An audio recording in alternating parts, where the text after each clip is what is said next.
Je vais directement accéder à l'arrière de cette BMW série 1 et là comme vous pouvez le voir, regardez là sur le panneau de porte on a donc du plastique moussé. Un peu plus loin là on va donc retrouver la poignée de porte qui est donc chromée et si vous regardez juste en dessous là on a donc cette jolie finition en tissu. Et pour la coudoir regardez là on va retrouver une espèce de simili-cuir. Et juste en dessous dans la portière là on va donc retrouver deux grands espaces de rangement et même si c'est une série 1, regardez on a quand même pas mal de place à l'arrière.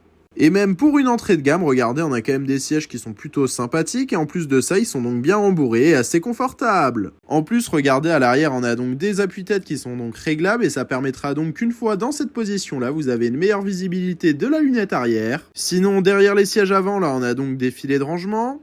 Par contre, vu que c'est une entrée de gamme, là, on n'a pas de bouche d'aération à l'arrière, mais on va quand même retrouver une prise allume-cigare. Maintenant, on va donc passer au coffre et déjà pour l'ouvrir, ça se passe juste là avec le logo BMW. Et regardez, même si c'est une propulsion, on a quand même un coffre qui est assez profond et